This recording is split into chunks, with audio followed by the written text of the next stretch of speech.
Two young guards laughed as they scanned the faded ID card, ready to turn away another confused veteran with expired credentials.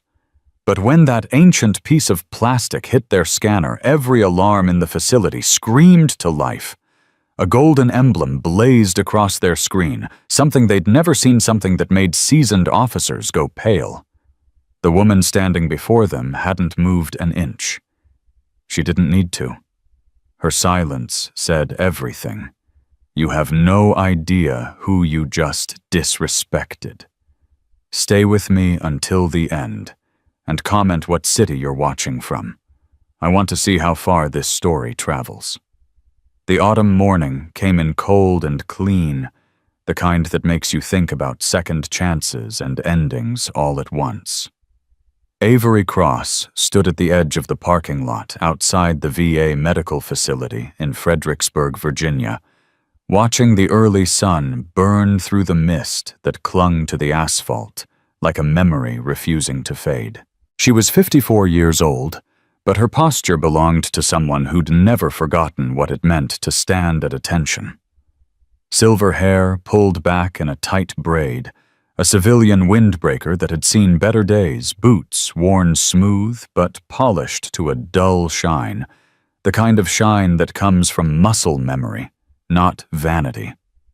She carried two things: a leather wallet that had traveled with her through places she'd never name, and a canvas folder marked only with initials so faded they were barely visible. AEC, her maiden name. The name she'd carried into places that didn't exist on any map. Avery didn't walk fast. She didn't need to. Time had taught her that rushing only attracts attention, and attention was something she'd spent most of her life avoiding. She moved with the quiet efficiency of someone who'd learned to navigate hostile territory in heels and fatigues alike, who understood that the most dangerous weapon in any room was often the person no one was watching. The facility's main entrance was a study in bureaucratic architecture. Glass doors, metal detectors, tired security guards rotating through shifts that all blurred together into one long exercise in checking IDs and waving people through. It was 8:30 in the morning. The early rush had already passed. Just a handful of veterans shuffling in for appointments, a couple of staffers carrying coffee cups like lifelines, and two guards at the security checkpoint who looked like they'd rather be anywhere else. Private First Class Kinley was 22, fresh-faced, with the kind of confidence that comes from never having been tested. He leaned against the security desk phone, half hidden under his clipboard, scrolling through something that made him smirk. Beside him, Private Mendoza, older by 3 years, but not much wiser, was telling some story about his weekend hands gesturing wildly voice, just loud enough to carry across the lobby. Neither of them looked up when Avery approached. She stopped at the checkpoint patient and waited. Kinley finished whatever he was reading, glanced up, and his expression barely changed, just that quick assessment people make when they think they've already figured you out. An older woman, civilian clothes, probably here for a routine appointment, probably confused about which building she needed, probably going to take forever explaining what she wanted. "Morning," Kinley said, not quite meeting her eyes. "ID, please." Avery reached into her wallet and pulled out a card. It was laminated, but the lamination had started to peel at the corners. The photo was grainy shot in the harsh fluorescent light of some long-ago security office. The woman in the picture had darker hair, a sharper jaw, but the eyes were the same steady clear, giving nothing away. Kinley took the card between two fingers like it might contaminate him. He held it up to the light, squinting at the faded print, and then he did something that would change the trajectory of his entire morning. He laughed. "Dude," he said, turning to Mendoza. "Check this out." Mendoza leaned over, took one look, and snorted. "Holy crap. Is that from the Cold War?" "Might as well be." Kinley flipped it over, examining the back. "Look at this thing. The date's so faded I can't even read it. Pretty sure this belongs in a museum, Mendoza added, grinning. Like behind glass, with a little plaque that says, Identification circa 1985, artist unknown. They both laughed, the easy, careless laughter of young men who'd never been made to feel small, who'd never stood on the wrong side of disrespect, and felt it burn. Avery didn't react. She stood there, hands loose at her sides, expression unchanged. She'd been laughed at before. By better men than these in situations far more consequential. She knew how this worked. Let them have their moment. Let them think they'd won something. "Ma'am," Kinley said, still smiling, "I'm not sure this is going to work. This card looks pretty expired. You might need to get a new one issued before—" "Scan it," Avery said. Her voice was quiet, even, but it carried weight. Not a request. Not a plea. Just a statement of fact. Kinley blinked. "I mean, I can try, but I'm telling you right now the system's probably gonna reject." "Scan it," she repeated, and this time there was something in her tone that made Mendoza stop smiling. Kinley shrugged, exchanged a glance with his partner, a look that said, "She wants to waste our time, fine," and swiped the card under the scanner. He was already preparing his sympathetic face, the one he used when he had to tell people their paperwork wasn't in order, when the screen flickered. It wasn't a normal flicker. It was the kind of stutter that happens when a system encounters something it doesn't understand, when protocols buried deep in the code suddenly wake up and start screaming. The screen went black.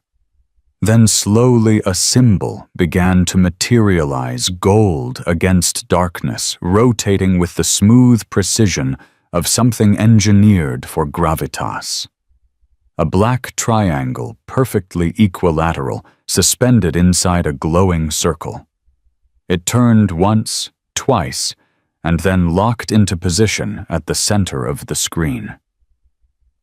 Kinley leaned forward, frowning.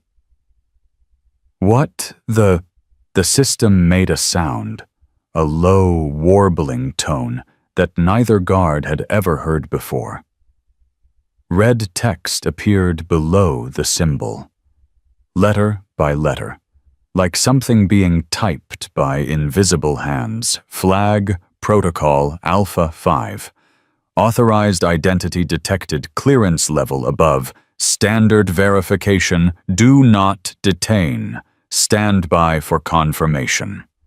Mendoza's smile died. Is that supposed to happen?" Before Kinley could answer, the terminal locked. Every field on the screen went gray. The cursor disappeared. And then, from somewhere deeper in the building, came a sound they'd definitely never heard, a soft, insistent alarm, not loud enough to cause panic, but distinct enough to make heads turn. Kinley grabbed the radio clipped to his shoulder. Dispatch, this is Checkpoint 1. We've got some kind of system flag on a routine ID scan. Can you—" The radio crackled, and a voice cut him off, sharp female authority that doesn't ask twice. "Checkpoint 1. What kind of flag?" "It says Alpha 5. It says Flag Protocol Alpha 5. There was a pause, long enough for Kinley and Mendoza to look at each other with the dawning realization that they'd just stepped into something way outside their pay grade. When the voice came back, it was tighter controlled. "Lock that station down immediately. Do not let anyone leave. Do not touch anything. Someone's coming to you right now." The radio went silent. Kinley stared at the screen. Mendoza stared at Avery. She hadn't moved, hadn't flinched when the alarm started, hadn't reacted when the radio went off. She just stood there, hands still loose, face still calm, like this was exactly what she'd expected. "Ma'am," Mendoza said, and his voice cracked just slightly. What is that?" Avery tilted her head, considering him. When she spoke, her voice was soft, almost kind. "It means someone upstairs is about to have a very bad morning." "But what does Alpha 5 mean?"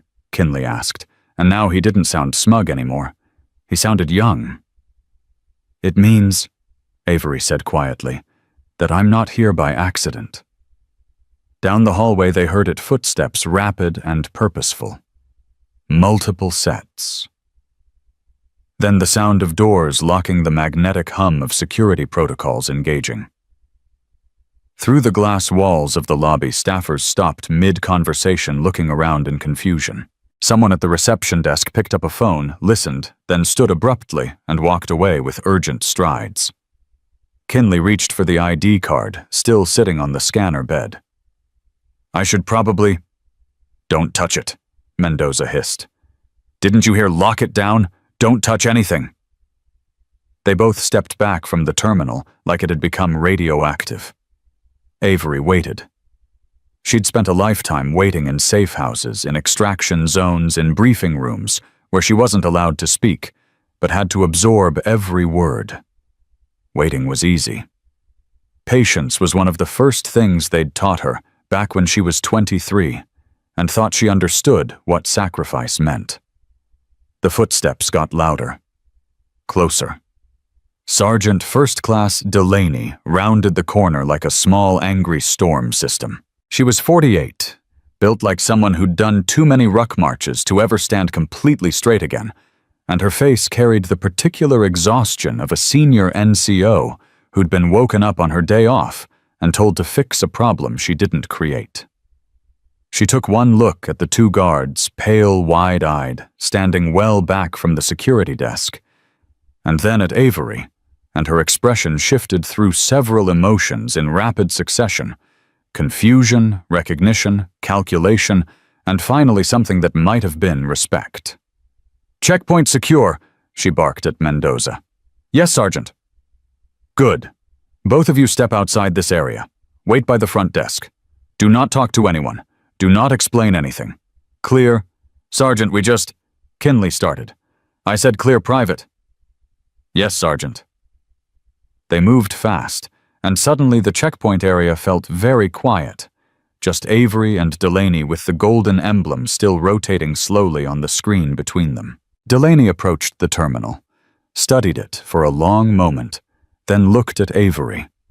Really looked at her the way someone does when they're trying to reconcile what they see with what they've been told. "Ma'am," she said finally, carefully, "I'm going to need to verify this through proper channels. This kind of flag, it's not something we see, ever." "I know," Avery said. "Can you tell me what this is about? No? Can you tell me why you're here? Medical appointment, just like everyone else." Delaney's jaw tightened. "With respect, ma'am, people just like everyone else don't trigger alpha protocols. We have procedures for—" The intercom crackled to life, interrupting her. The voice that came through was different from the dispatcher, older male, carrying the kind of weight that comes with rank. "All stations Alpha 5 clearance has been confirmed through PERSCOM. Identity authenticated. Do not, I repeat, do not detain the individual. Apply full courtesy protocols. Military police escort en route." Delaney closed her eyes briefly, like she was praying for patience or forgiveness, maybe both. When she opened them, she looked at Avery with something approaching awe. "Ma'am, I apologize for any—" "You were doing your job," Avery said. "No apology necessary. Still, if those two—" She gestured toward where Kinley and Mendoza were standing, looking like they wanted to melt into the floor if they said or did anything inappropriate. "They laughed at an old woman with a bad ID photo," Avery said evenly. "I've survived worse." The doors at the far end of the lobby opened, and two military police officers entered, Sergeant Collins and Corporal Reyes, both in full uniform, moving with the precise coordination of soldiers who'd done this before. They weren't rushing. They weren't drawing weapons. But there was something in their bearing that made every civilian in the lobby step aside without being asked. They reached the checkpoint, and Collins, a tall black woman with graying temples and eyes that missed nothing, rendered a crisp salute to Avery. Avery returned it automatic muscle memory from decades ago. "Ma'am," Collins said, "we're here to escort you. If you'll come with us, please." Delaney watched this exchange. Watched the two MPs flanking Avery, not like guards, but like honor guard, and something in her expression cracked. She turned to Kinley and Mendoza, still hovering by the reception desk, and her voice dropped to a register that promised consequences. "You two, my office, 30 minutes. Bring your duty logs." Kinley opened his mouth closed. It nodded mutely. Avery walked through the lobby, flanked by the MPs, and the atmosphere changed as she passed. Conversations stopped. People turned. The woman at the information desk stood up confused, watching this older lady in civilian clothes being escorted like visiting royalty. A veteran in a wheelchair waiting for his ride stared openly. Someone whispered, "What the hell was that about?" Kinley and Mendoza watched her go. Watched the way she moved, steady, unhurried, unbothered. Watched the way seasoned MPs deferred to her without question. And slowly the full weight of what they'd done settled over them like a suffocating blanket. "We tried to turn away someone who—" Mendoza started, then couldn't finish. Kinley just shook his head, face gone pale. "We laughed at her card." At the security desk, the terminal still displayed that golden emblem rotating in endless silence. Below it, the red text glowed like an accusation: Alpha 5, authorized.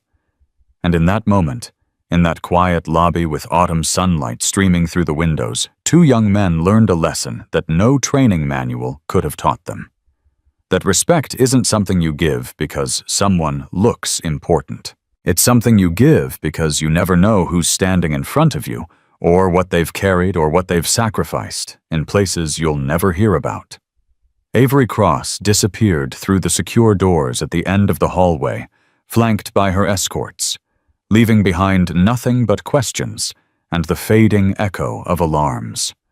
And upstairs in offices, most of the staff didn't even know existed phones were ringing, and a woman named Colonel Tessa McBride was opening a file marked with red diagonal stripes and the words "classified, executive authorization required." The storm had just begun. The elevator climbed in silence, the kind that presses against your eardrums and makes every breath audible. Avery stood between the two MPs, her eyes fixed on the ascending floor numbers, watching them tick upward with the steady patience of someone who'd learned long ago that rushing only makes time move slower. Sergeant Collins stood at her right posture, perfect hands clasped behind her back. Corporal Reyes was at her left, younger, fidgeting slightly with the radio on his belt, until Collins shot him a look that could have frozen water. They passed the 3rd floor. The 4th. The elevator didn't stop. Most people who visited this facility never went higher than 3. That's where the public-facing offices were, the appointment desks, the pharmacy, the places designed for regular interaction. But the elevator kept climbing past floors that required key cards, past sections where the directory boards in the lobby pretended didn't exist. When the doors finally opened on the 7th floor, the atmosphere changed immediately. The fluorescent lighting was sharper, colder. The hallway was narrower, lined with unmarked doors and security cameras that tracked their movement with mechanical precision. No artwork on the walls here. No inspirational posters about service and sacrifice. Just cream-colored paint and the faint hum of electronics behind locked panels. Collins gestured forward. "This way, ma'am." They walked past doors labeled only with numbers and letters that meant nothing to anyone without clearance. A7, B12, C3. Halfway down the corridor, a woman emerged from one of the offices, mid-30s, wearing business casual and an expression of barely controlled panic. She was clutching a tablet and walking so fast she nearly collided with their group. "Excuse me, sorry, She stopped, stared at Avery, then at the MPs, then back at Avery. Her eyes went wide. "Oh my God, you're the Alpha 5. "Captain Morris," Collins said sharply. "Secure your station." "But I need to know if we should—" "Now, Captain." Morris backed away, still staring, and disappeared into a side office. Through the briefly opened door, Avery caught a glimpse of multiple monitors, 3 people huddled around a desk. Voices urgent and overlapping. The door closed, cutting off the sound. "Lot of confusion this morning," Avery observed quietly. Collins's expression didn't change. "Yes, ma'am. Your clearance flag cascaded through multiple systems. We haven't seen that particular protocol activate in, well, I don't know if we've ever seen it. First time for everything." "May I ask, ma'am?" Reyes started, then caught himself. "Sorry, never mind." "You can ask," Avery said. Alpha 5. That's above Alpha 1 through 4, right? That's how it works." Avery smiled faintly. "No, Corporal. Alpha 5 doesn't mean 5th level. It means 5th person. There were 6 of us. Now there are 2. Reyes absorbed this, tried to process it. Failed. 2 people have that clearance in the whole military. In the whole country, Avery corrected. And one of them has been off the grid for 16 years. They reached the end of the hallway, where a set of double doors stood flanked by a security panel that looked significantly more sophisticated than anything downstairs. Collins swiped her card, placed her hand on a biometric reader, and waited. The panel blinked green. The doors unlocked with a heavy metallic thunk. Beyond them was a conference room that looked like it had been designed for entirely different purposes than conferences. The table was solid mahogany, old enough to have witnessed decades of conversations that would never appear in any official record. The chairs were leather-worn at the arms where nervous hands had gripped them. One wall was dominated by a screen currently displaying that same golden emblem that had appeared on the security terminal downstairs. On the opposite wall hung a single-framed photograph, black and white, showing a group of soldiers standing in front of a helicopter with no identifying markings. The photo was positioned in such a way that you had to be sitting at the head of the table to see it clearly. 4 people were already in the room, and all of them turned when Avery entered. Major Warren, the facility's operations officer, stood near the window, arms crossed, jaw tight. He was 52 career military, and he looked like someone who'd just discovered his entire understanding of how things worked was incomplete. Beside him, Lieutenant Foster, early 30s intelligence officer, sharp eyes behind wire-rimmed glasses, was scrolling through something on a tablet with the manic energy of someone trying to find answers that didn't exist. At the table sat 2 civilians. Or at least they wore civilian clothes. The woman was in her 40s, blonde hair pulled back, wearing a gray suit that was professional without being memorable. Her name tag said J. Carver, and nothing else. The man beside her was older, maybe 60, with the kind of weathered face that comes from spending decades in places where comfort isn't a consideration. His name tag was turned around blank, side facing out. Everyone stopped talking when Avery walked in. Major Warren recovered first. "Ma'am, thank you for, we appreciate your patience while we sort through—" "Where's McBride?" Avery asked. The room went quiet. Foster looked up from her tablet. Warren's expression shifted. "Colonel McBride is en route. She was off-site when the flag triggered. She should be here in approximately 15 minutes, a voice called from the doorway. They all turned. Colonel Tessa McBride strode in like a force of nature, bottled into a 5'6" frame, still buckling her service belt, hair pulled back in a hasty bun, and eyes that could cut through excuses like a laser through paper. She was 57, had commanded 3 different installations, survived 2 combat deployments, and possessed the particular kind of authority that doesn't require volume. She took one look at Avery and stopped. For just a moment, the hard edges softened. Jesus Christ, Avery. Tessa. They stared at each other across the conference room, and something passed between them. Recognition memory, the weight of shared history that no one else in the room could access. Then McBride turned to the others, and the softness vanished. "Everyone out except Carver," she said. "Colonel, with respect, I'm the operations officer." "I should be," Warren started. "Major, you're about to be briefed on something that you currently don't have clearance for. Would you like me to change that, or would you prefer to maintain your current career trajectory without a TSSCI addendum that will complicate every background check for the rest of your life?" Warren's mouth opened, closed. "I'll wait outside." "Good choice. Foster, you too. Collins-Reyes, thank you for the escort. Dismissed." They filed out, Warren casting one last confused look at Avery before the doors closed behind him. The man with the backward name tag stood nodded once to Avery, a gesture that carried recognition and respect, and followed the others out without a word. That left 3 people in the room, Avery McBride and Jay Carver, who hadn't moved from her seat and was watching the interaction with the detached interest of someone accustomed to classified chaos. McBride moved to the head of the table, pulled out the chair, and sat with the careful deliberation of someone buying time to organize thoughts. She gestured to the seat across from her. "Sit, please." Avery sat. Carver remained where she was, tablet now face down on the table, hands folded. "Before we start," McBride said, "I need to ask the obvious question. Why now you've had that ID card for 31 years? You've visited VA facilities before. Hell, you were at Walter Reed 6 months ago for your shoulder. Why activate the flag today?" "I didn't activate anything," Avery said calmly. "Your system did. I just asked them to scan my card. They don't usually scan cards for routine appointments.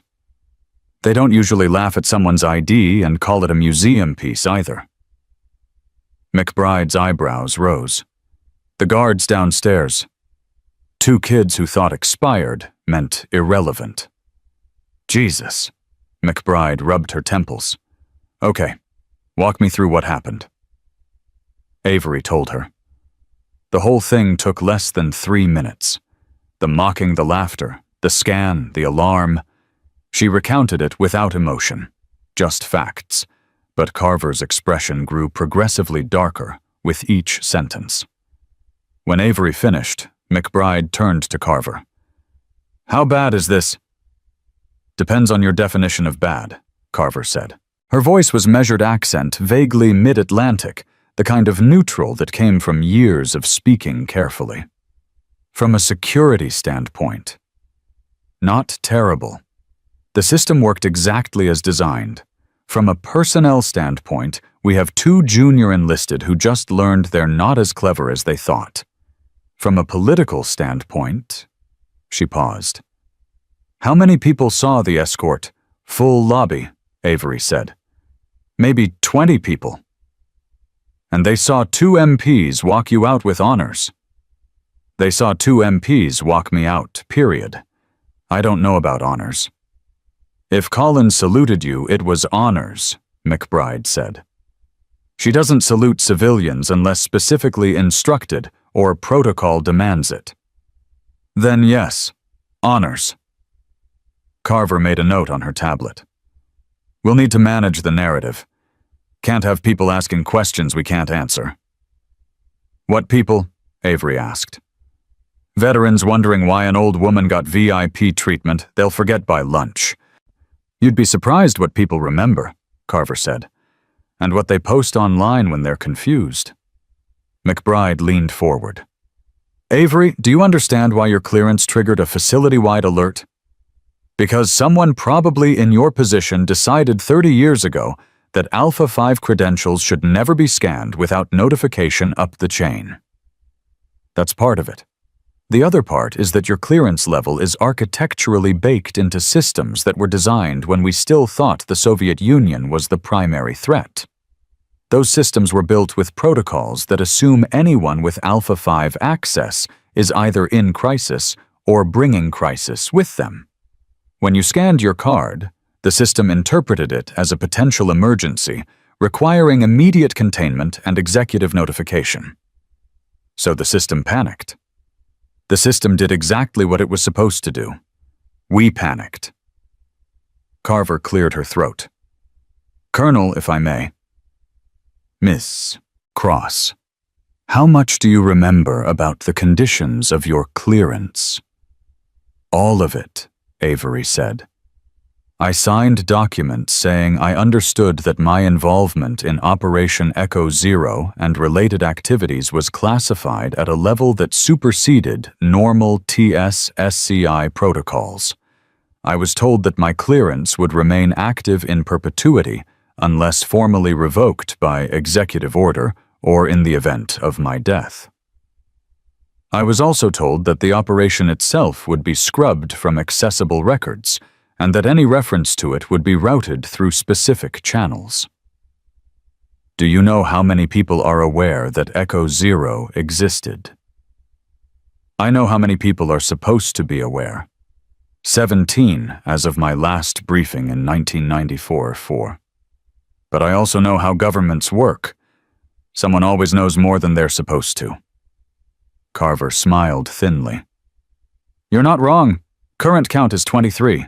That includes everyone in this room. And the 2 guards downstairs?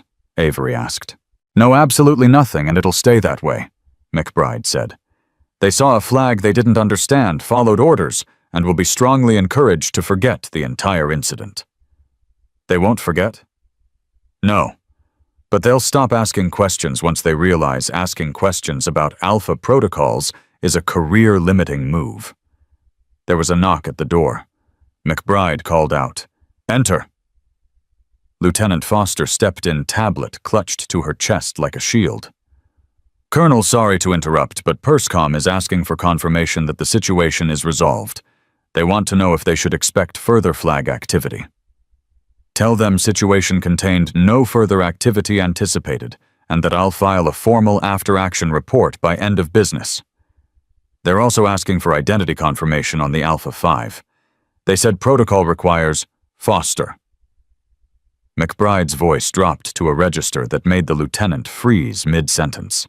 Tell them the identity has been confirmed through appropriate channels, and that further inquiries should be directed to my office. Understood? Yes, ma'am. Foster retreated, closing the door carefully. Carver waited until the footsteps faded.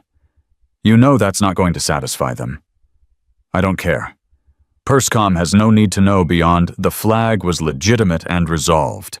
If they want details, they can file a request through proper channels, which will get bounced around for 6 months before someone tells them to drop it.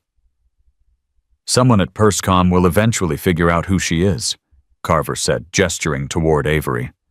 Cross isn't exactly a common name in the right databases. Let them figure it out. By the time they do, it'll be old news. Avery had been listening to this exchange with the detached interest of someone watching a play they'd seen before. Now she spoke up, voice cutting through the bureaucratic tension. You're both acting like this is some kind of catastrophe. It's not. It's 2 kids making fun of an old lady and a system that's too sensitive for its own good. Nobody died. Nobody's cover got blown. The only thing that happened is you all got reminded that some of us are still around. McBride looked at her, and for a moment the professional mask slipped.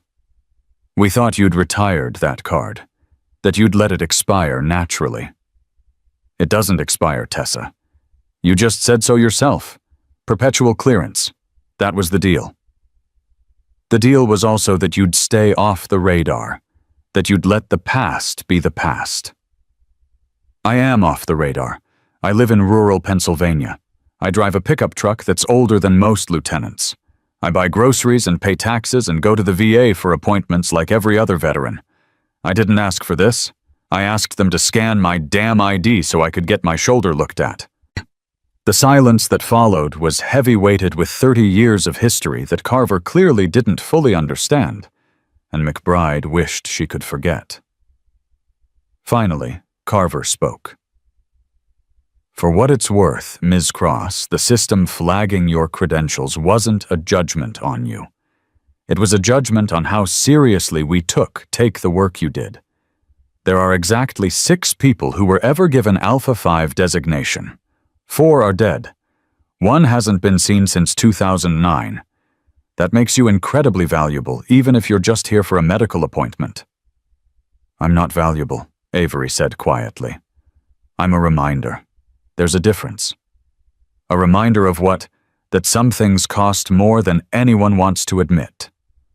McBride stood, abruptly walked to the window, stared out at the parking lot, 7 floors below, where regular people were coming and going, oblivious to the conversation happening above them. When she spoke, her voice was quieter, almost gentle. Do you want me to deactivate the flag? I can make it so your card scans normally. No alarms, no protocols, just regular clearance. Avery considered this. Can you do that without deactivating the clearance itself? Technically, yes. We'd be keeping the clearance active in the system, but suppressing the automatic notification. You'd still have the access level, but scanning your card wouldn't trigger the alert cascade. And if I needed to actually use the clearance if something happened, and I needed to prove who I am and what I have access to, McBride turned to face her. Then you'd call me directly and I'd verify it manually. But Avery, when would you ever need to use it? Avery smiled, small and sad. Hopefully never. But 31 years ago, someone decided people like me needed permanent clearance because they understood that wars don't end when the shooting stops, that some battles keep going in different forms. I'd like to think they had a reason. They did, Carver said quietly. We still do. There are situations where someone with your operational history and clearance level could be critical. Unlikely situations, but possible. So keep it active, Avery said. All of it. The clearance, the flag, the protocols. If that means I occasionally cause a stir when some kid doesn't recognize what they're looking at, so be it. Maybe it's good for people to remember that the person standing in front of them might have a story they can't imagine. McBride returned to the table, sat down, and looked at Avery with an expression that mixed exasperation and respect. You're going to make my life complicated. Your life was already complicated. I'm just adding texture. What am I supposed to tell Warren Foster, the dozen other people who saw the flag and are going to have questions? Tell them what you always tell them when something's above their clearance. It's handled, move on. And the 2 guards, Avery's expression hardened slightly. That's your call. But if you're asking my opinion, they need more than a talking to. They need to understand that disrespect has consequences. Not punishment necessarily. Education. McBride nodded slowly. I'm reassigning them to maintenance duty for 2 weeks. They'll spend their days scrubbing floors and emptying trash while they think about what it means to judge someone by their appearance. It's not a formal reprimand, so it won't affect their records, but it'll be memorable. Good. Carver stood gathering her tablet. I'll file a report with my office indicating the situation was a routine verification of legacy credentials resolved without incident. No operational impact, no security breach.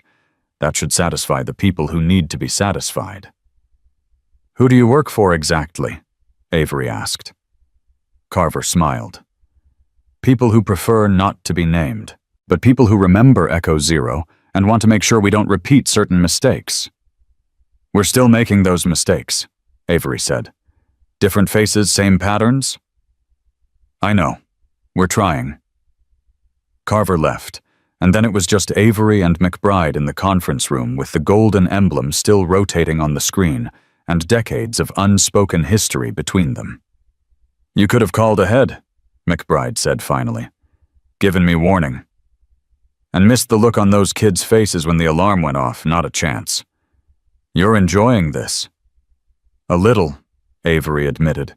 Is that terrible? Probably. But I get it. McBride leaned back in her chair. You know what the worst part is? Those two guards will tell this story for the rest of their lives. They'll tell it at reunions, at bars, to their kids. And every time they tell it, they'll remember the day they laughed at someone they shouldn't have. That's going to follow them. Good, Avery said. Memory's a powerful teacher. McBride stood, offered her hand. Your appointment's in 30 minutes. Building C, 3rd floor, Dr. Martinez. He's expecting you. I'll have Collins drive you over so you don't have to go back through the main lobby. I can walk? I know you can, but you won't. Consider it a courtesy, not an insult.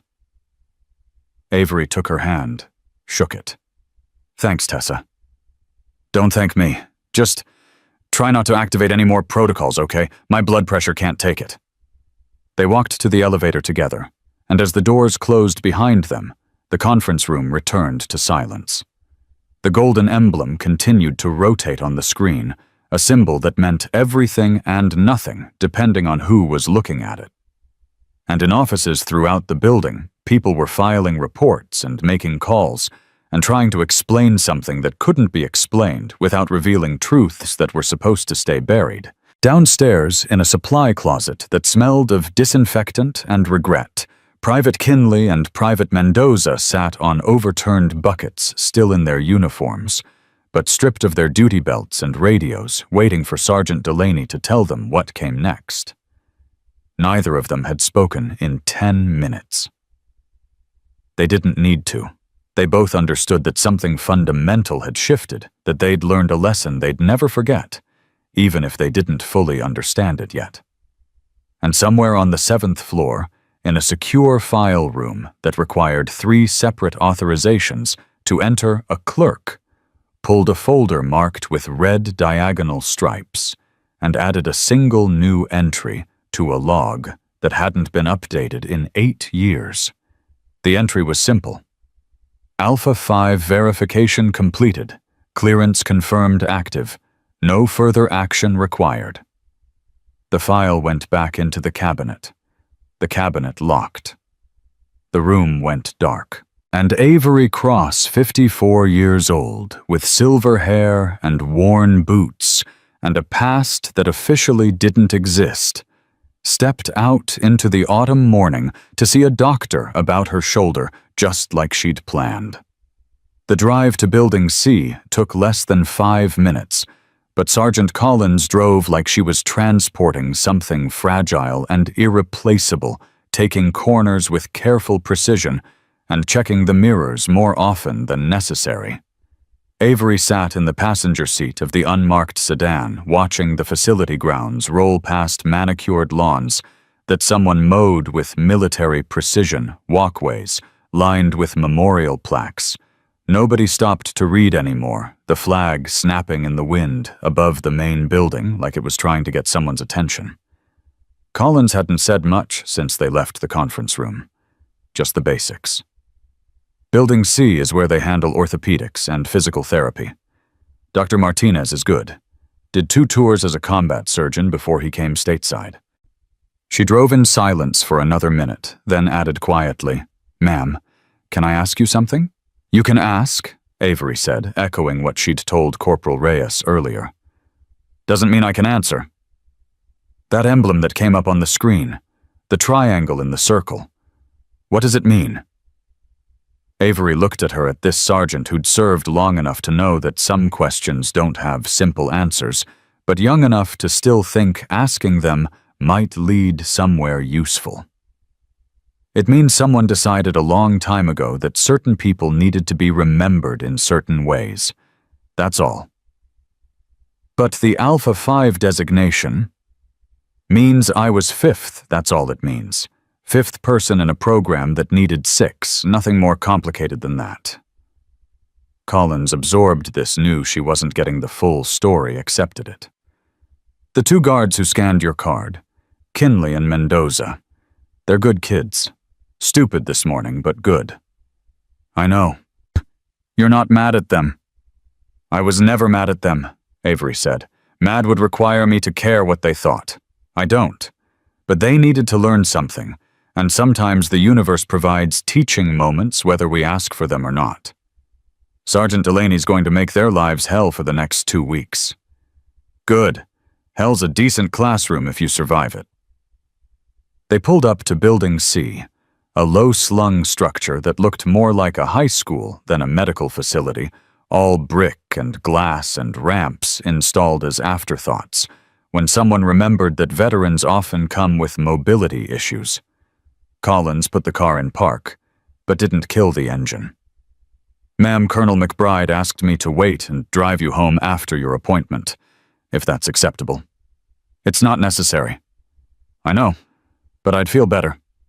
Avery studied her for a moment, saw something in the sergeant's face that went beyond following orders. Respect, maybe, or curiosity. Or that particular kind of care that soldiers develop for people they recognize as having walked through fire and come out the other side. "Okay," she said finally. "I'll be about an hour. Take your time. I've got paperwork."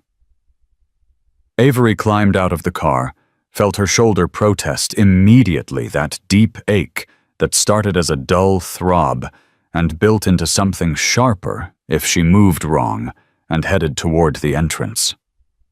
The automatic doors opened with a mechanical sigh, and she stepped into a waiting room that looked like every other VA waiting room in America.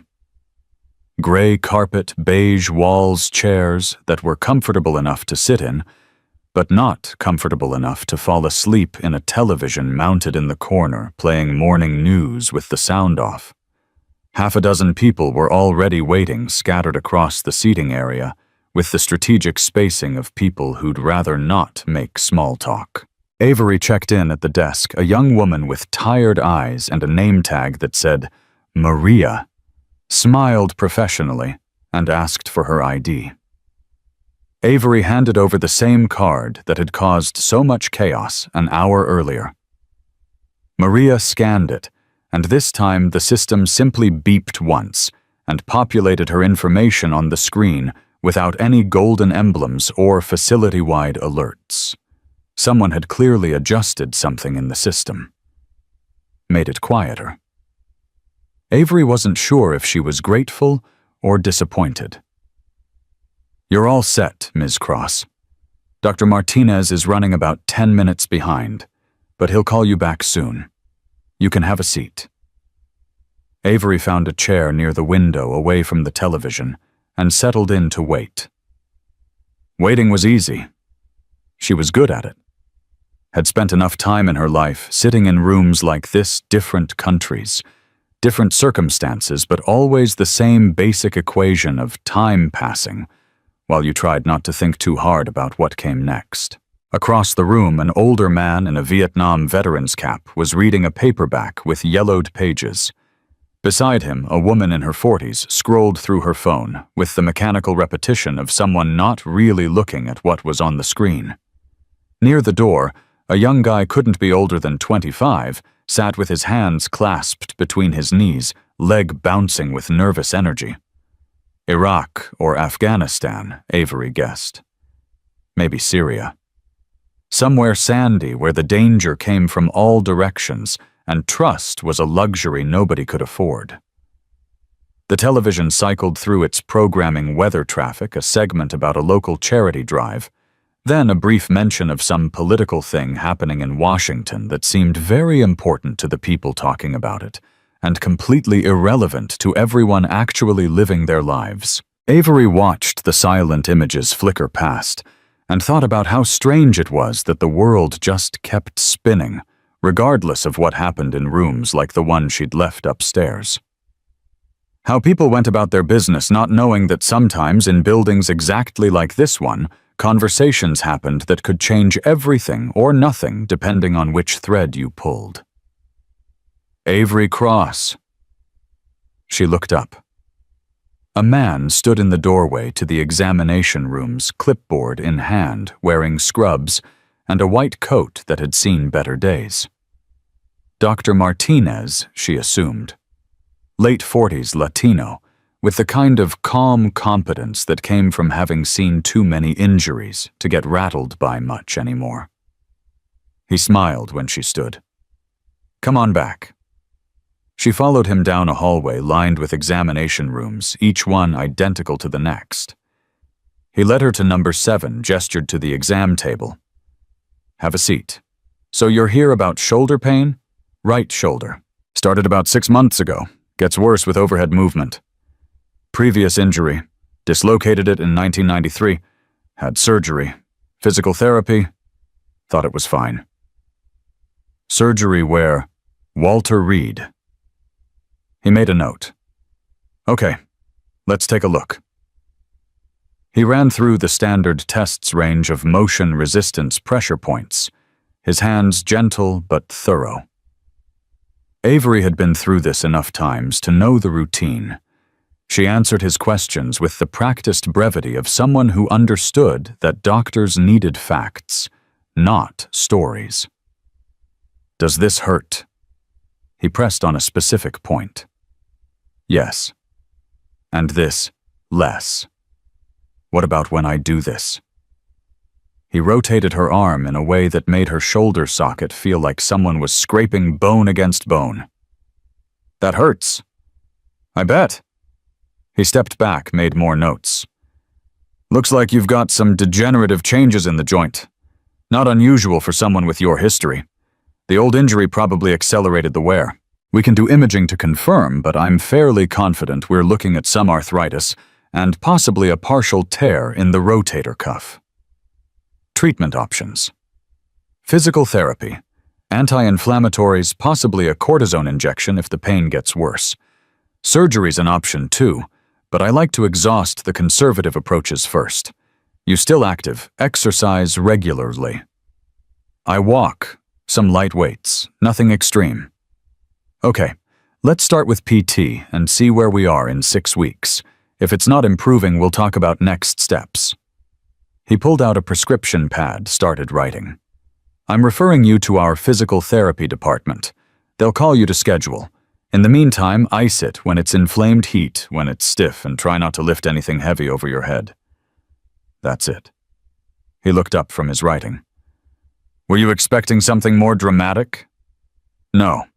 Just seems anticlimactic after the morning I've had."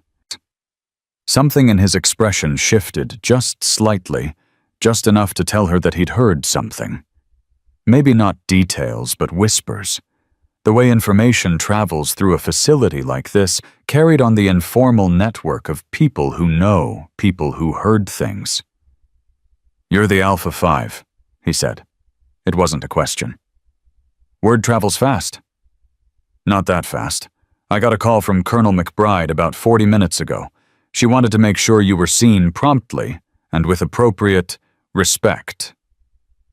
He said the last word carefully, like he was testing how it fit. "She didn't tell me why. Just that I should treat you like visiting brass without actually treating you like visiting brass." Sounds like Tessa. "You know the Colonel. We've crossed paths."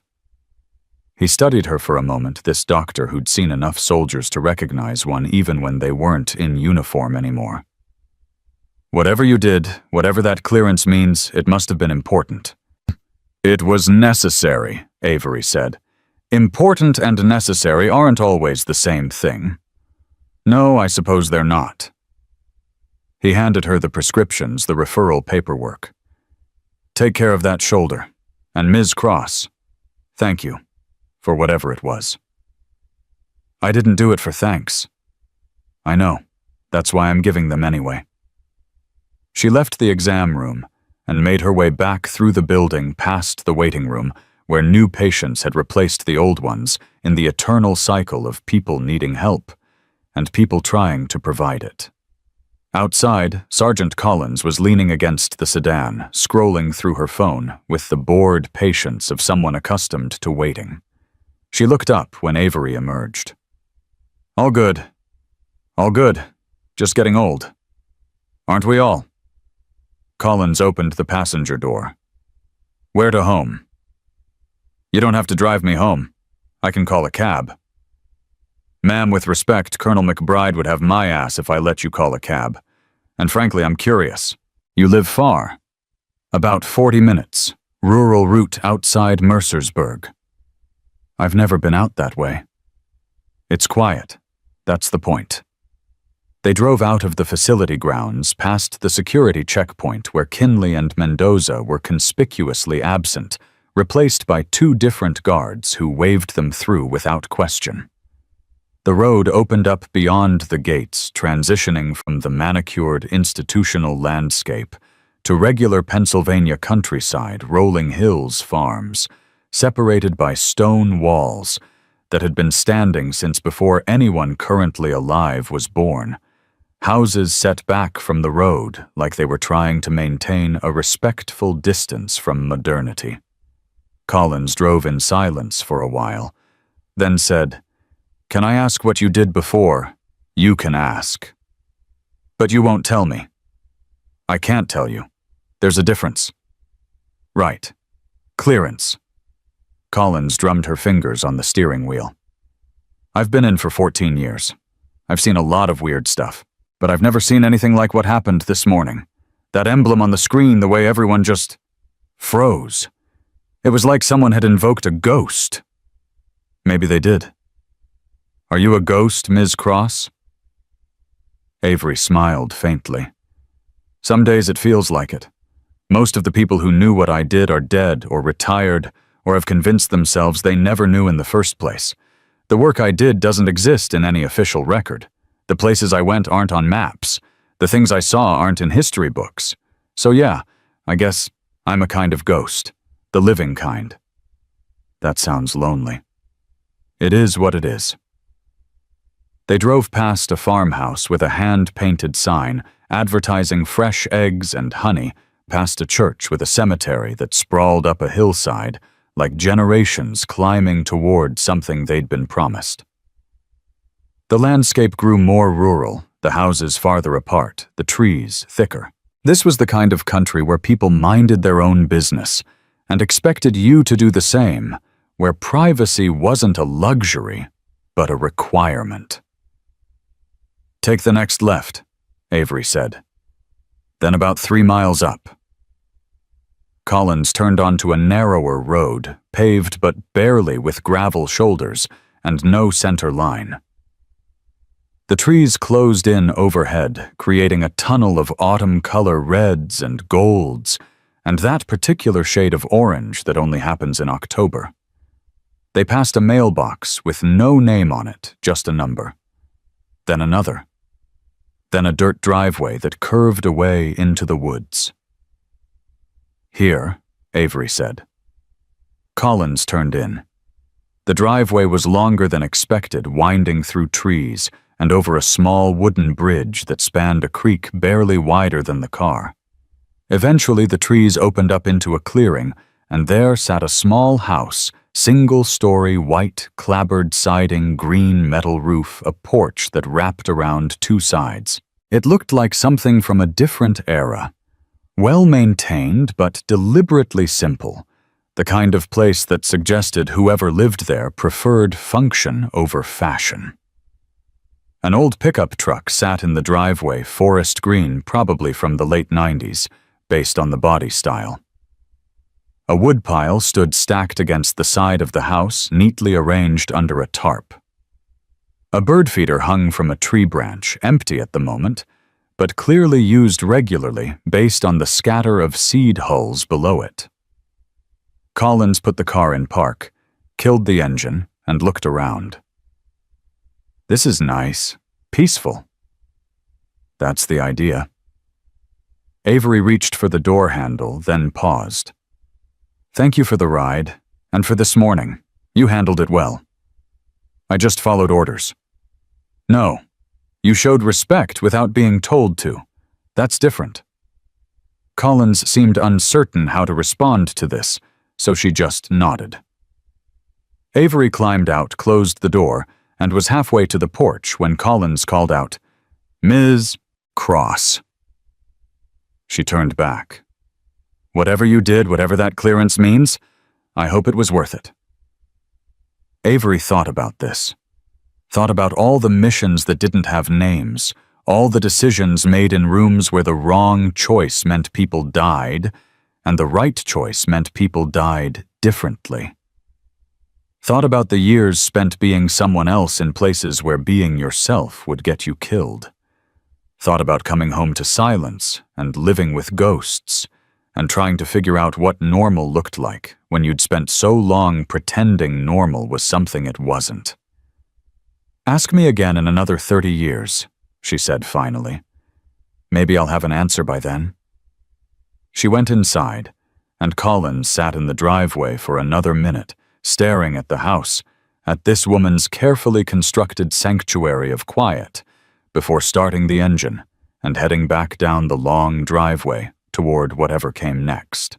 Inside the house, Avery set her paperwork on the kitchen table, filled a glass with water from the tap, and stood at the window looking out at the woods behind her property. The trees were thick here, old growth mixed with newer stands, and beyond them was nothing but more woods for miles. She'd chosen this place specifically for its isolation, for the way it let her breathe without feeling like someone was watching, analyzing, evaluating whether she was maintaining her cover or slipping. Her phone buzzed. A text from a number she didn't have saved, but recognized anyway. Tessa McBride. "All quiet on the Western Front. Guards reassigned. Paperwork filed. You're officially just another veteran with a shoulder problem. Sleep well knowing you terrorized half my staff." Avery typed back. "They'll recover. Character building." 3 dots appeared, disappeared, appeared again. Then, "You're not wrong. Lunch sometime would be good to catch up properly, without protocols and panic," when Avery hesitated, fingers hovering over the keyboard. Lunch meant talking. Talking meant remembering. Remembering meant opening doors she'd worked hard to keep closed. But it also meant connection, and she'd been alone long enough to know that isolation was its own kind of danger. "Sure," she typed. "Call me when you know your schedule." "Will do. And Avery, it was good to see you, even under weird circumstances." "You too." She set the phone down, finished her water, and walked through the house she'd made into a home past the bookshelf full of novels she'd read multiple times, past the photographs carefully curated to show a life that was real but incomplete, past the locked door of the room she used for things she couldn't quite let go of yet. In the bedroom, she changed out of her civilian clothes into sweatpants and an old t-shirt from a 10K race she'd run 5 years ago. Normal things. Regular things. The kind of things regular people did on regular days. She made lunch a sandwich, some fruit chips from a bag that crinkled too loud in the quiet kitchen, and ate it at the table while reading a book about the history of the Appalachian Trail.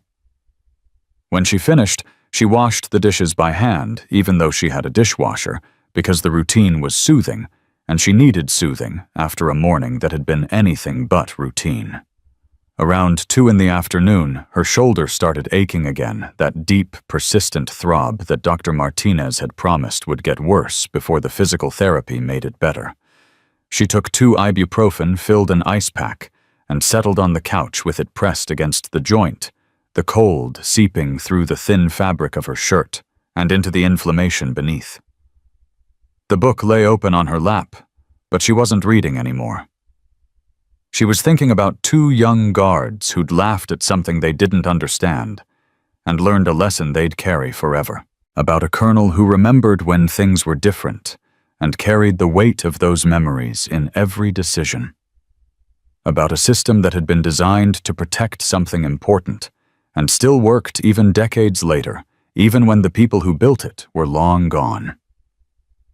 She was thinking about being 5th in a line of 6, and about the one who'd gone missing 16 years ago, and about whether that person was still alive somewhere, living under a different name, in a different kind of quiet, or whether they'd finally found a way to escape that didn't involve breathing. She was thinking about legacy and sacrifice, and the way some prices keep getting paid long after the transaction is supposed to be complete, and she was thinking that maybe, just maybe, it had been good to remind everyone that she was still here, still standing, still carrying what needed to be carried, even if nobody knew exactly what that meant.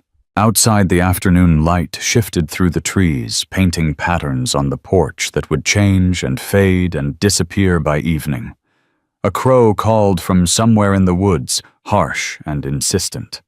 The creek behind the house murmured over stones worn smooth by time and water.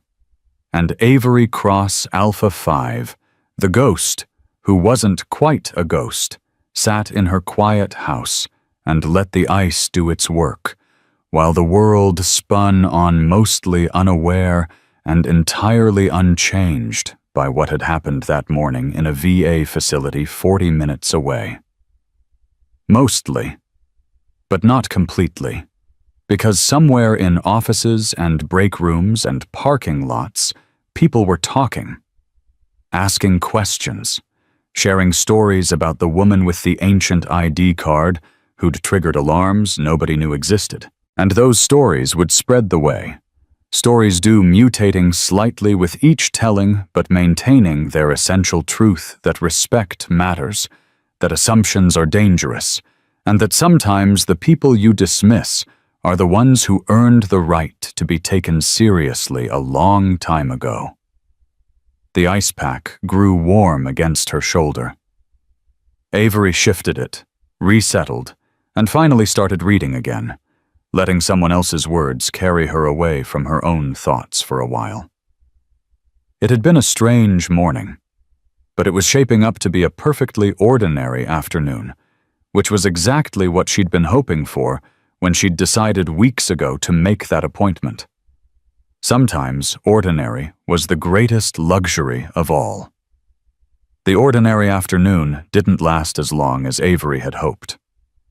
Around 4 o'clock, just as the shadows were starting to stretch long across her property, and she was considering what to make for dinner, her phone rang. Not a text this time. An actual call. The screen showed a number with a Washington, D.C. area code that she didn't recognize, which immediately made her wary.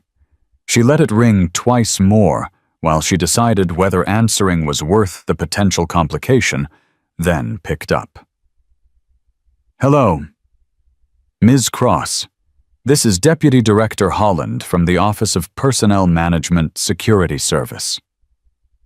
The voice was male 50s maybe, with the clipped precision of someone who spent their days navigating bureaucratic minefields.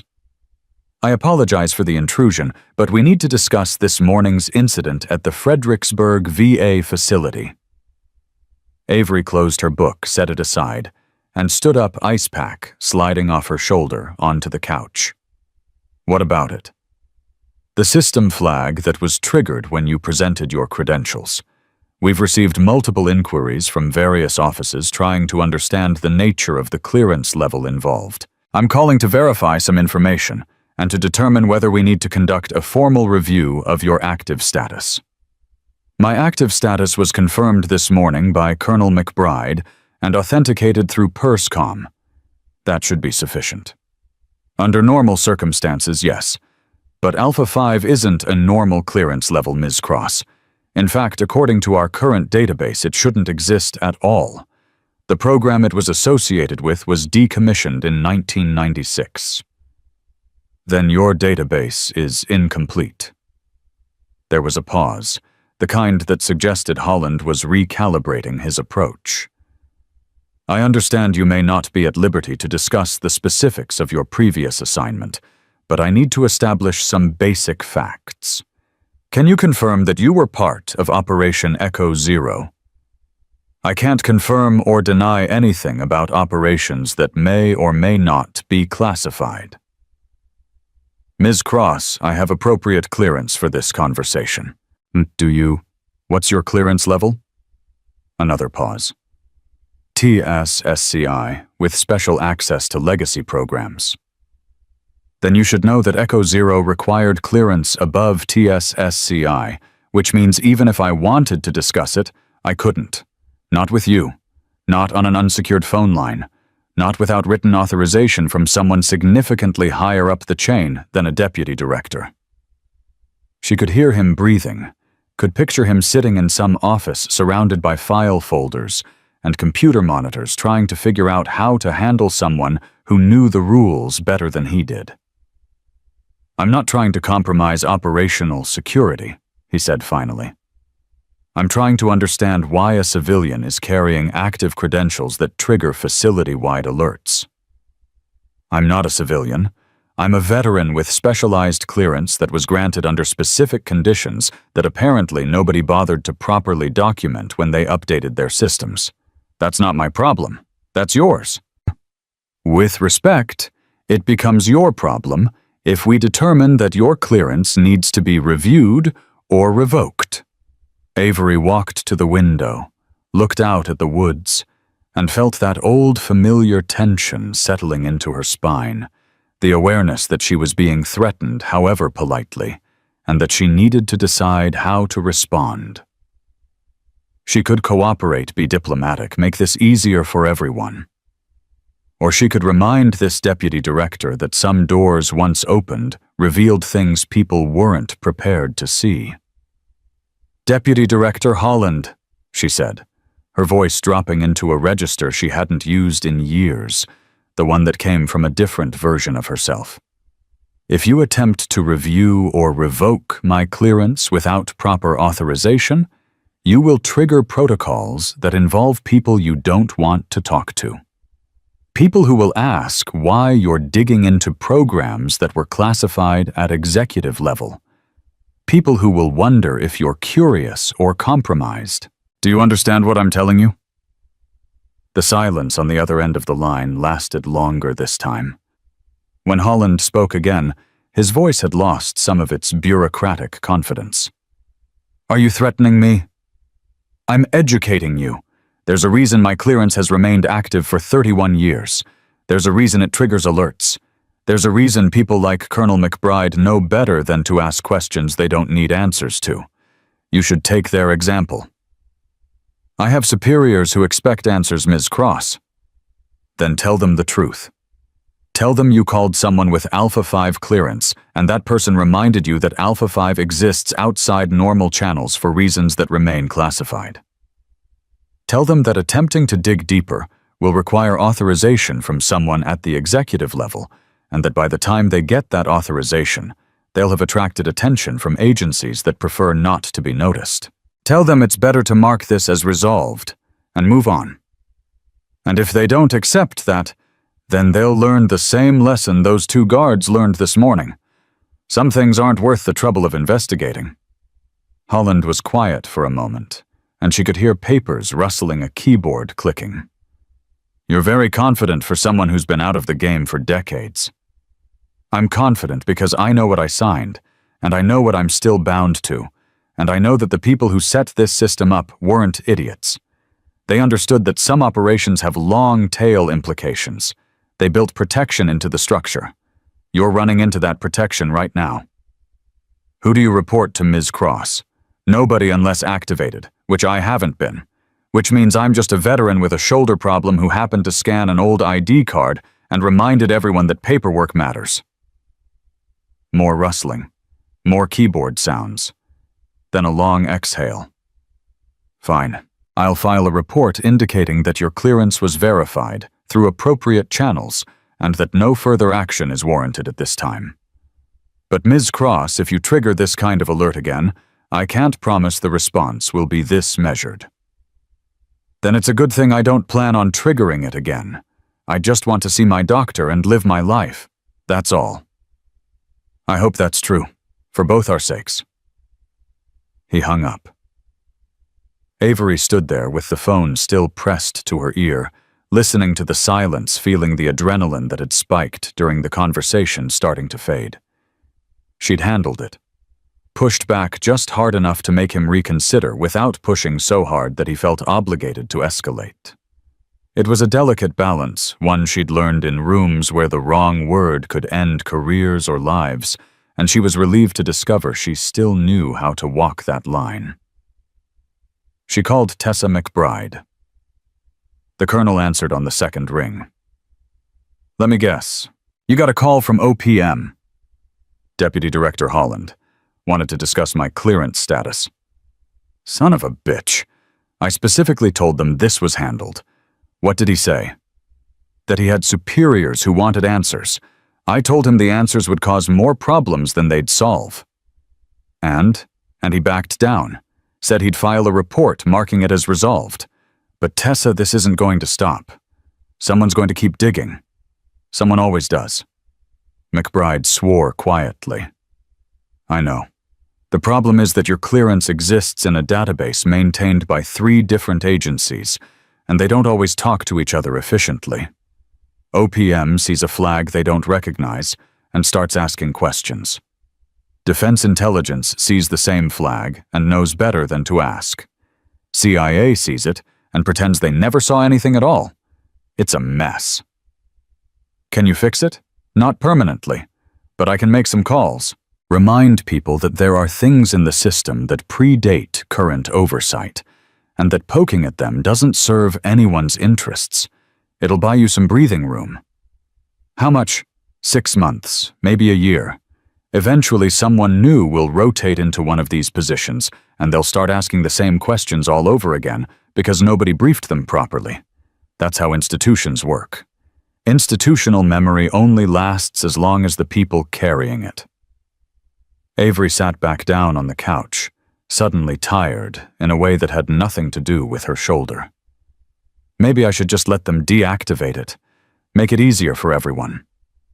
Is that what you want? I don't know what I want. I wanted to see a doctor about my shoulder. That's all I wanted. And instead I've spent the whole day dealing with security protocols and bureaucrats who think they're protecting something when mostly they're just protecting their own asses. Welcome to government service. It hasn't improved since you left. Clearly. Avery rubbed her eyes. Make your calls. Do what you can. I'll try to stay off the radar. Avery, wait. Before you hang up, there's something else you should know. The tone in McBride's voice made her sit up straighter. What? After you left this morning, I pulled your full file. The classified one. The one that's supposed to require executive authorization, but that I can access because I'm the installation commander and I have emergency SIN override privileges. And there's a note in there from 2009, right after Alpha 6 disappeared. It says that if any of the remaining Alpha clearances are activated, certain parties should be notified immediately. It doesn't say who those parties are, just that they exist and they're monitoring. Monitoring for what? The file doesn't say. But Avery, if someone's been watching for Alpha flags, they know what happened this morning. They know you're active, and they might reach out. Might. There's no protocol for it, no instructions. Just a note saying they should be notified. For all I know, that note's been obsolete for years and nobody bothered to remove it. Or it's still active and someone's already making calls. Avery processed this, tried to figure out if it changed anything. Did you notify anyone? I sent the standard reports through normal channels. If there are other channels I don't know about, they'll trigger automatically based on the system flag. I can't control that. So somewhere someone who's been waiting for 16 years just got an alert that one of the Alphas surfaced. Possibly. Probably. I don't know. Jesus, Tessa. I'm sorry. I thought you should know. In case someone shows up asking questions that don't make sense. Everything about this stopped making sense around the time those guards started laughing at my ID. Fair point. McBride hesitated. Are you going to be okay? I've survived worse than bureaucratic interest. I'll be fine. Call me if anything weird happens. Anything at all. I mean it. I will. And Tessa, thanks. For all of this. For handling it. For giving a damn. You don't have to thank me. We take care of our own. Even the ones who technically don't exist. They hung up, and Avery sat in her quiet living room as the afternoon bled into evening, thinking about notes in classified files, and people who might be monitoring, and the way some missions never really end, they just go dormant until something wakes them up again.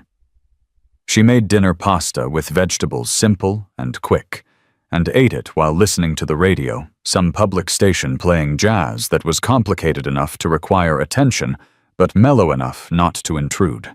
She washed the dishes. She took her evening medications. She did all the normal things that constituted her normal life, and tried not to think about the fact that normal had just become significantly more complicated. Around 8 o'clock, she went out onto the porch and sat in the rocking chair she'd bought at an estate sale 3 years ago, watching the darkness settle over her property like a blanket.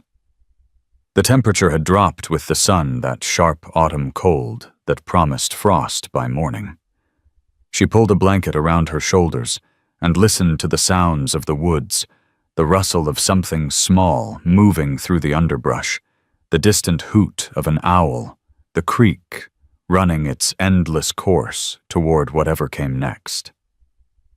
She thought about Deputy Director Holland and his questions, about Colonel McBride and her warnings, about 2 young guards who'd learned that disrespect has consequences, about a system that remembered her even when most people had forgotten. She thought about Alpha 6, whoever they'd been, wherever they were now.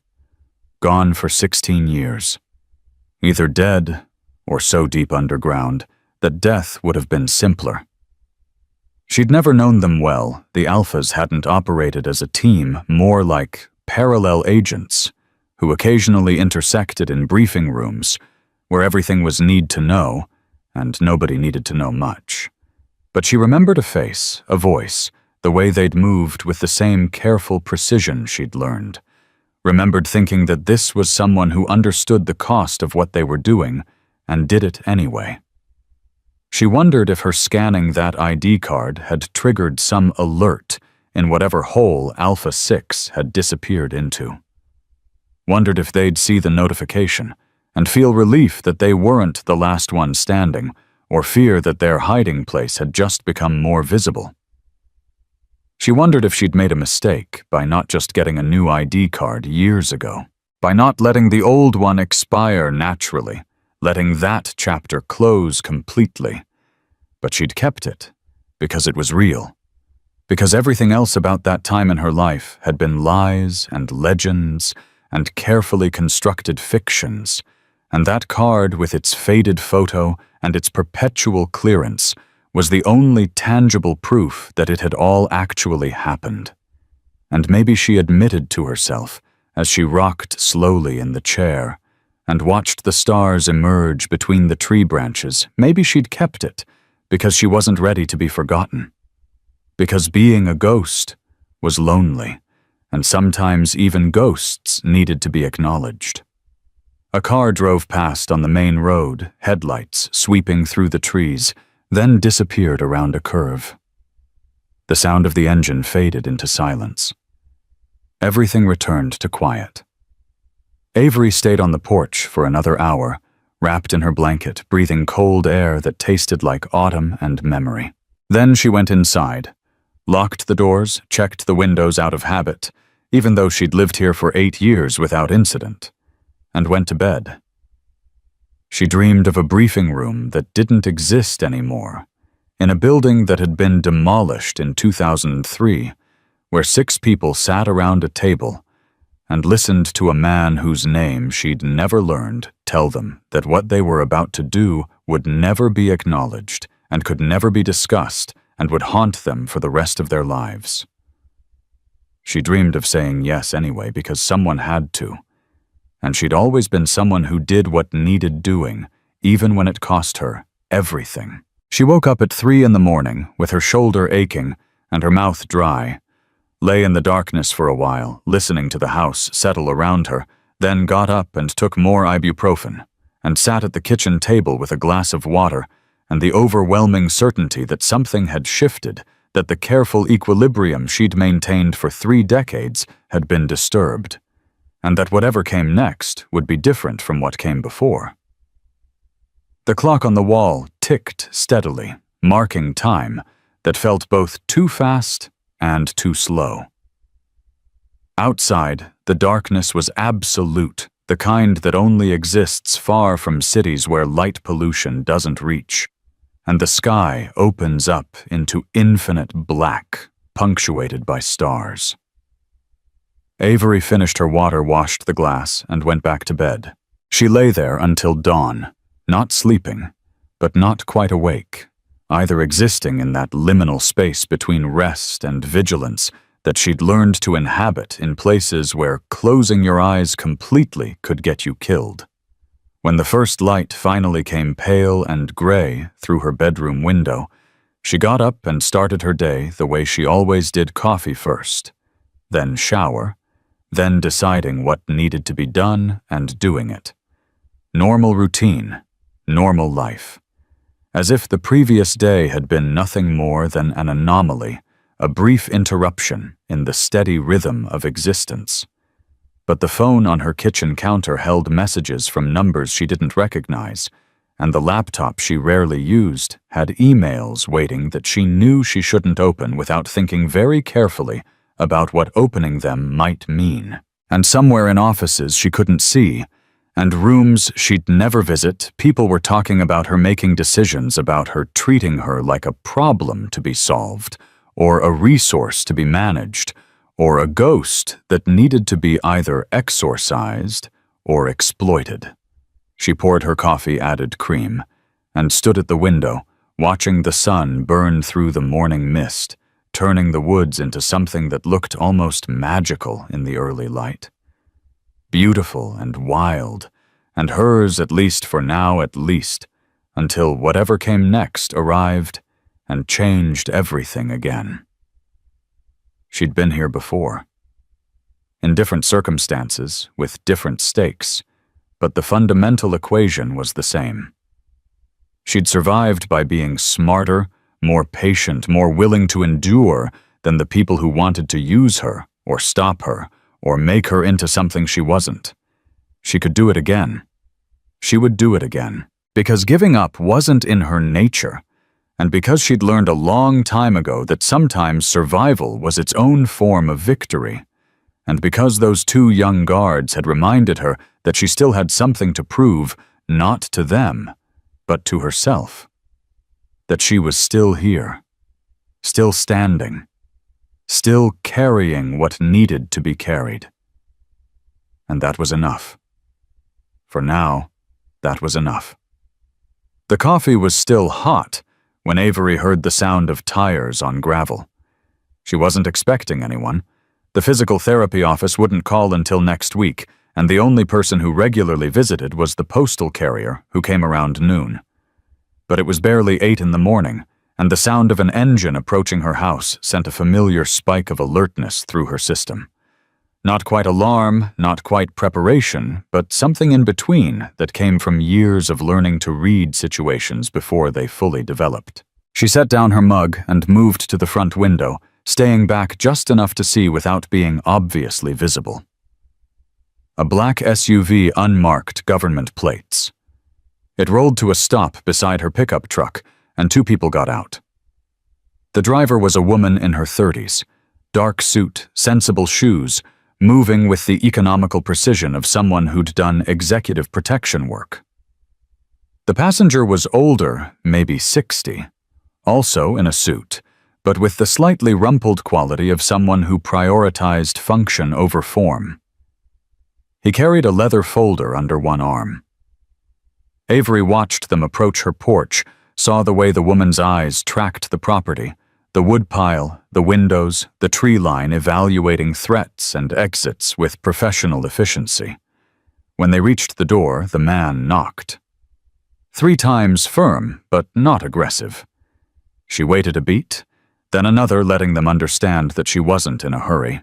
Then she opened the door, standing in the frame with one hand on the knob and the other loose at her side. "Can I help you?" The man smiled, the kind of smile that was meant to be reassuring, but couldn't quite hide the calculation behind it. "Ms. Avery Cross. My name is Robert Kendrick. This is Agent Sharon Voss. We're with a federal task force that coordinates interagency response to legacy program activations. We were hoping we could have a few minutes of your time." "Federal task force," Avery repeated.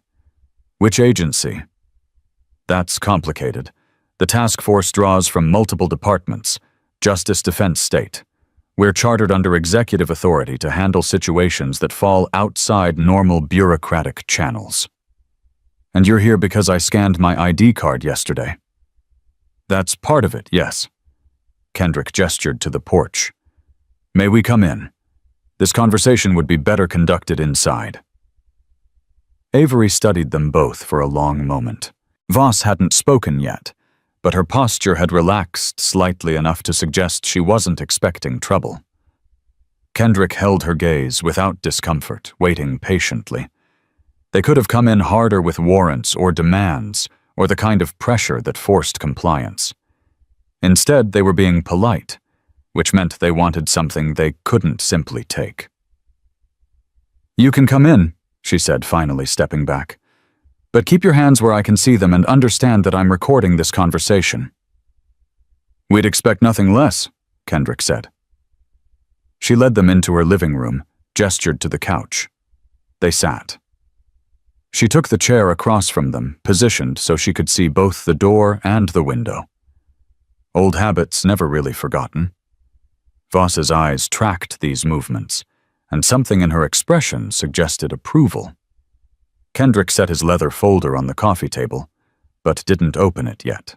First, let me say that we're not here to interrogate you or to suggest you've done anything wrong. The flag that your credentials triggered yesterday was significant, and it initiated protocols that require us to verify certain information and to brief you on current threat assessments that may be relevant to your situation. Threat assessments, Avery said.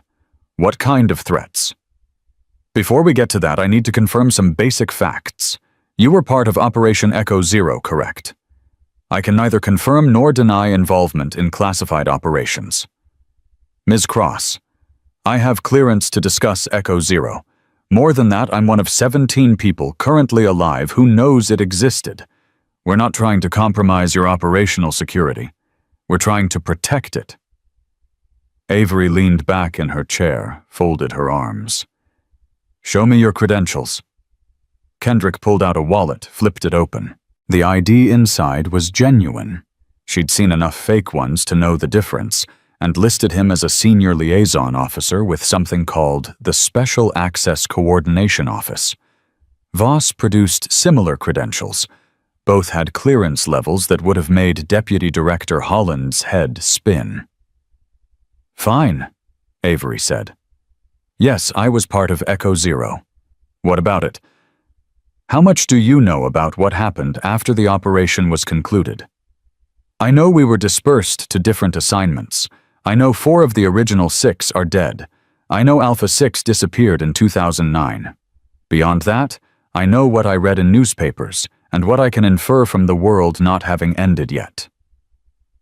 Kendrick opened his folder, pulled out a single sheet of paper, and slid it across the table to her. It was heavily redacted, but she could make out enough to understand what she was looking at. A threat assessment report dated 2 weeks ago, with references to legacy assets and compromised historical operations, and ongoing counterintelligence concerns.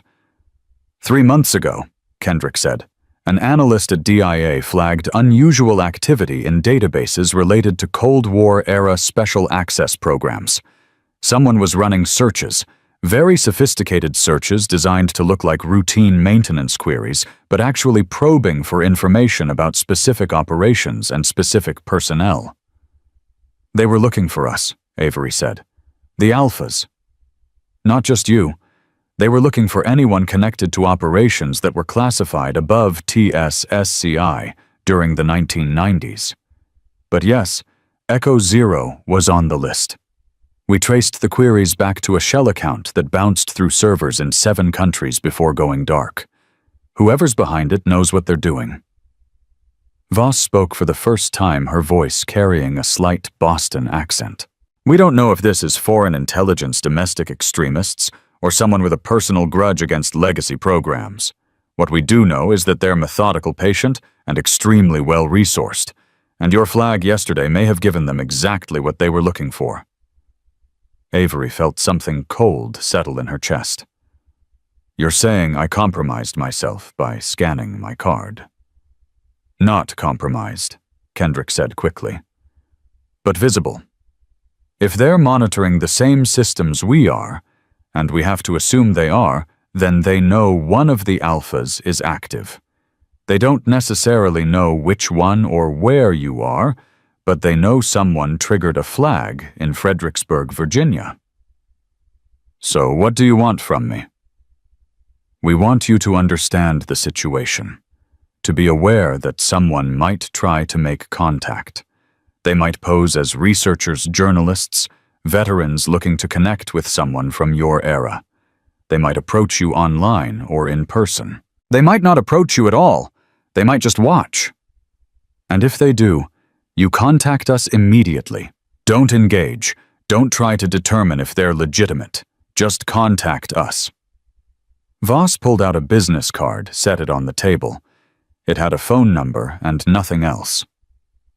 That line is monitored 24/7. You call, you tell them your name, and someone will respond within 15 minutes. Anywhere in the country. Avery picked up the card, studied it. Plain white cardstock, printed number, no identifying marks.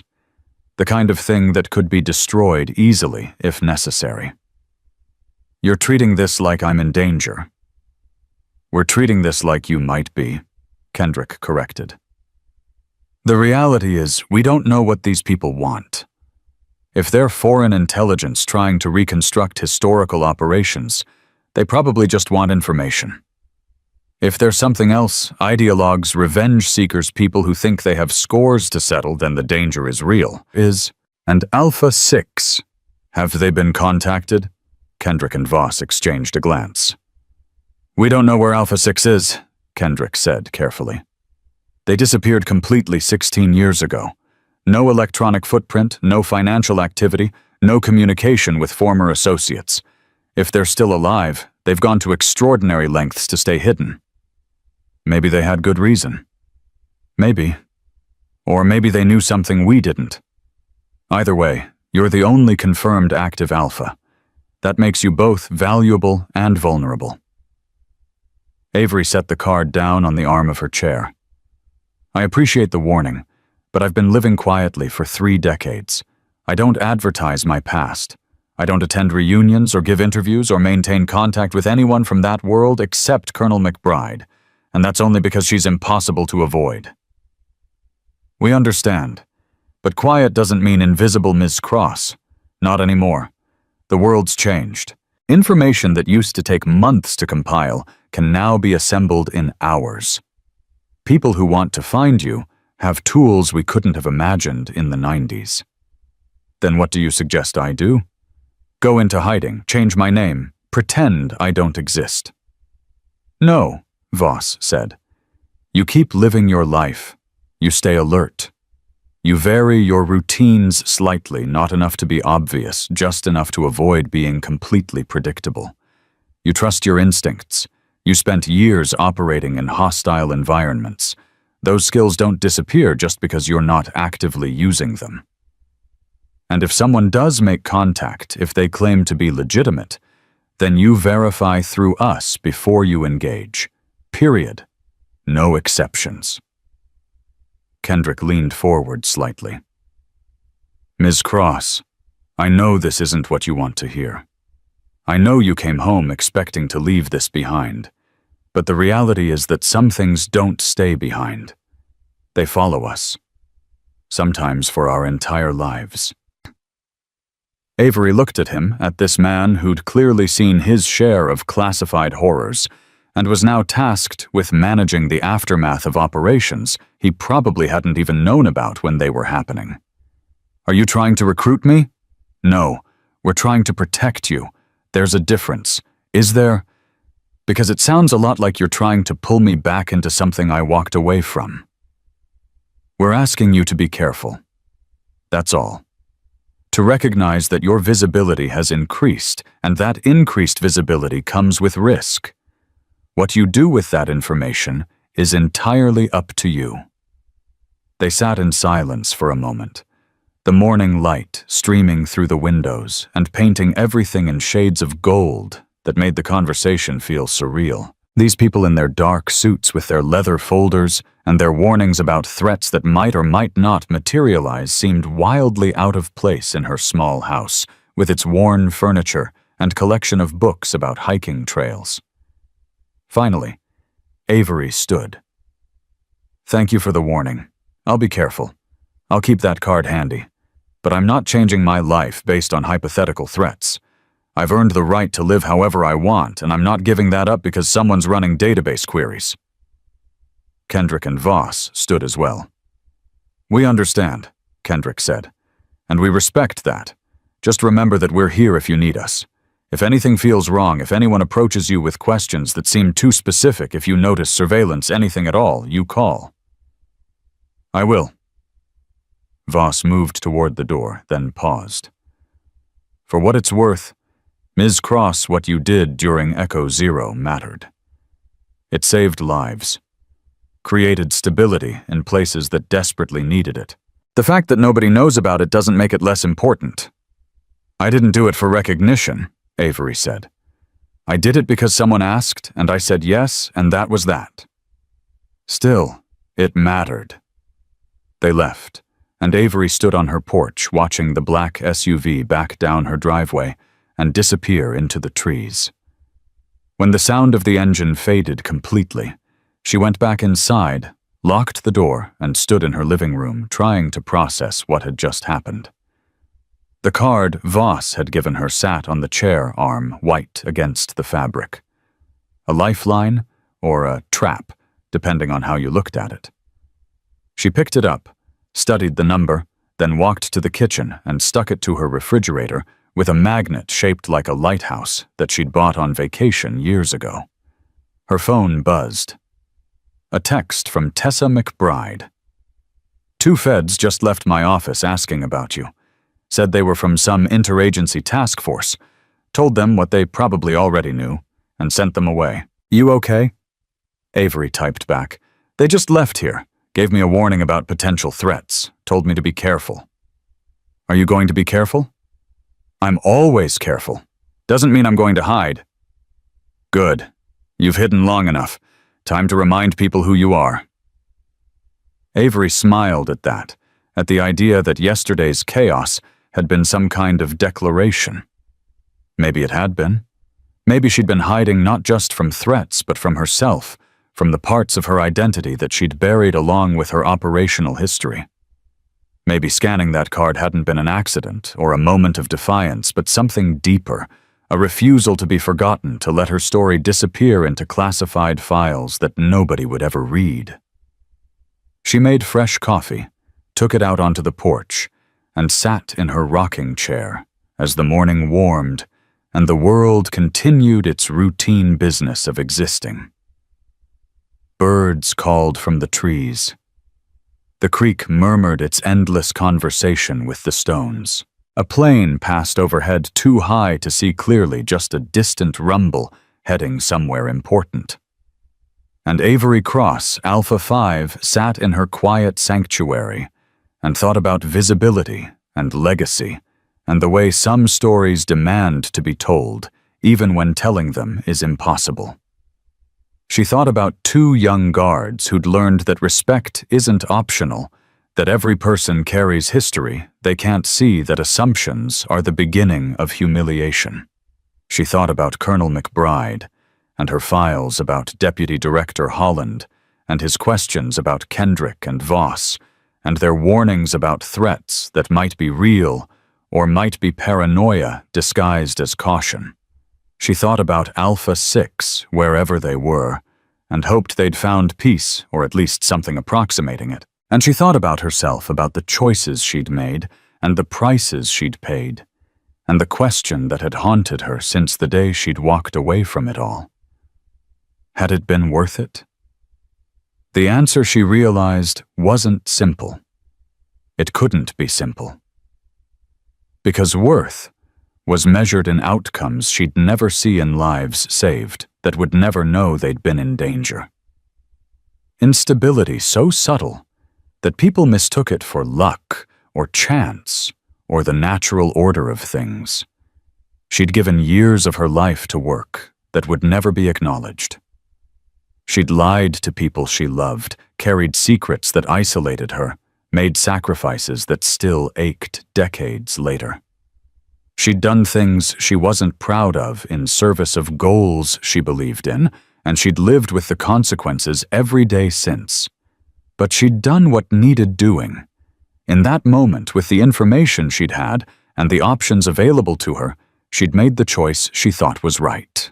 And if she had to do it again, knowing everything she knew now, she suspected she'd make the same choice. Because some people were built to carry weight others couldn't. Some people saw the darkness and walked into it anyway because someone had to, and they were willing to be that someone. She'd been that person then. She was still that person now, even if the battles had changed. The morning stretched into afternoon, and Avery sat on her porch, watching her small piece of the world turn through its cycles.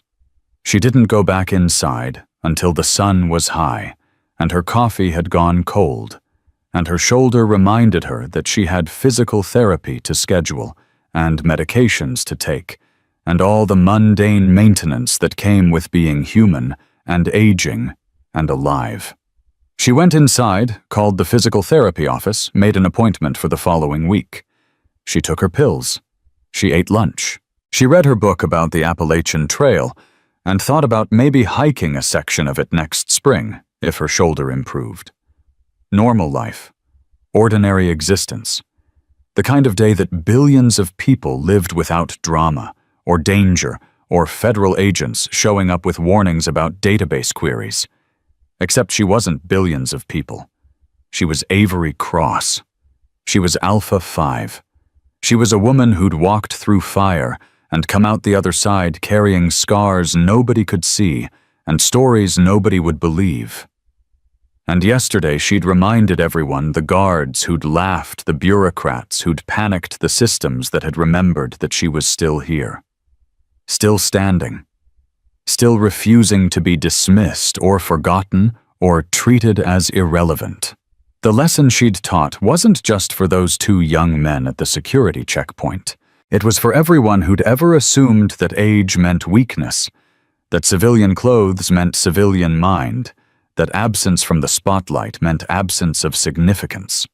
She'd taught them that respect isn't about rank or uniform or position. It's about recognizing that every person carries battles you can't see, sacrifices you'll never understand, strength you can't measure until you test it. She'd taught them that some clearances don't expire because some service doesn't end, and that the people you dismiss today might be the ones who protected everything you take for granted yesterday. She'd taught them that quiet dignity is its own form of power, and that patience is a weapon as effective as any other when wielded by someone who knows how to wait. And most importantly, she'd reminded herself that she was still that person. Still capable. Still relevant. Still worthy of the respect she'd earned in rooms where nobody was keeping score. The sun moved across the sky, painting new shadows on her porch. The woods settled into afternoon stillness. The creek kept running as it always had, as it always would, carrying water from somewhere to somewhere else without knowing or caring about the larger journey. And Avery Cross rocked slowly in her chair, her shoulder aching slightly but bearably, her mind clear, her heart steady, and felt something she hadn't felt in years. Not pride exactly, and not satisfaction, but something close to both. A sense that she'd stood her ground when it would have been easier to back down, that she'd claimed space in a world that would have preferred she remain invisible. She'd made waves. She'd caused problems. She'd reminded people that some people deserve to be taken seriously regardless of how they look or how old they are or how long they've been gone. That was worth something. Maybe not everything, but something. And for now, sitting on her porch in the autumn sunshine with her quiet life spread around her like a hard-won treasure that was enough. Because respect isn't given. It's commanded. Not through volume or aggression or force, but through the steady, unshakable presence of someone who knows exactly who they are and refuses to pretend otherwise. She'd been that person once in service to her country. She was that person still in service to herself. And anyone who looked at her and saw only an old woman with a faded ID card would learn, as those two guards had learned, that the most dangerous mistake is assuming you understand someone you've never really seen.